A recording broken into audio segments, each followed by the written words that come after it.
Hi there, it's Dr. Grant Pagden.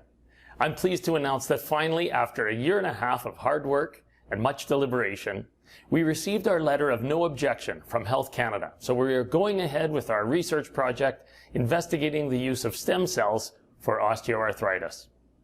Our original launch for this project was scheduled for March of 2020, but COVID-19 has caused some unexpected delays. However, in accordance with the guidelines set forth by the Provincial Health Officer, we have put additional measures in place to ensure the safety of our patients and staff, and we are currently able to recruit participants for this study. Our first procedure dates are scheduled for the beginning of September 2020.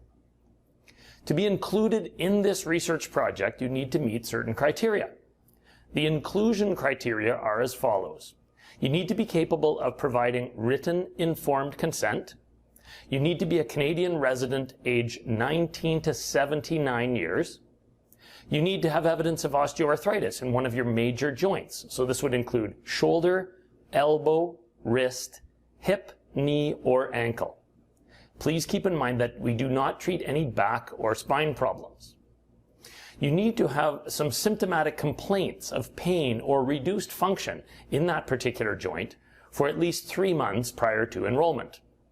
Now, you would be excluded from participating if you had severe obesity, which means a BMI of greater than 35, if you had arthroscopic surgery to the joint in question within the last 12 months, if you've had an injection of PRP to this joint within the last 6 months, or if you've had injection of either cortisone or hyaluronic acid within the last 3 months. Now, please note, you may qualify for the study once you're outside of these time frames. Another exclusion criteria would be if you are on a blood thinner and your doctor says you are not allowed to stop that for 2 or 3 days prior to being treated. We would also exclude patients that have extremely severe end-stage osteoarthritis. That would be called stage 4 osteoarthritis. You would also be excluded if your platelet count was less than 100 or if your hemoglobin was less than 100. We also exclude participants that have an active infection. So if you have a fever or an elevated white blood cell count, participants with an active cancer, participants with an autoimmune disorder such as rheumatoid arthritis, lupus, or Crohn's disease, and women who are pregnant. You would be excluded from participating if you were pregnant because of the possibility of fetal harm associated with x-rays. Now, if a female becomes pregnant while they're in the study, we would simply withhold any additional treatments and x-rays, but we would still like them to participate in the follow-ups. Another thing we would take into consideration is if a person were allergic to lidocaine, heparin, or epinephrine.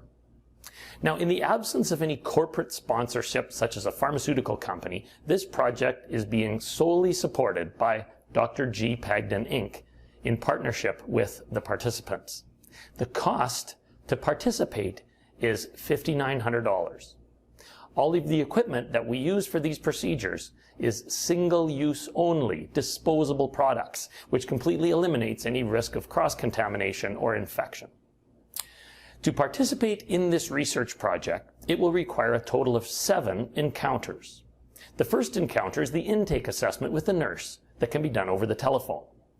The next 3 visits would need to be made in person here to the clinic in Kelowna.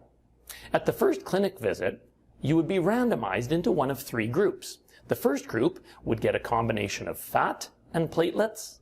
The second group gets a combination of bone marrow and platelets, while the third group gets a combination of fat and bone marrow and platelets. Neither the investigator nor the participant will know which group they are being assigned to until they open the envelope. You will then come back to the clinic for 2 follow-up injections of just platelets. So a total of 3 visits here to the Kelowna office. And these visits are spaced approximately 4 weeks apart. Finally, there will be 3 follow-up visits done over the telephone. These are very important as they allow us to track your outcome as well as the possibility of any side effects or adverse events that could happen. We do these visits at 6 months, 12 months, and 24 months after your study procedure. It would be very important that you commit to participating in all of these visits. If you would like to participate in this groundbreaking research project, the first of its kind in Canada, please click the button below to see if you would qualify. If you don't feel that you would meet the criteria, click the other button for other options.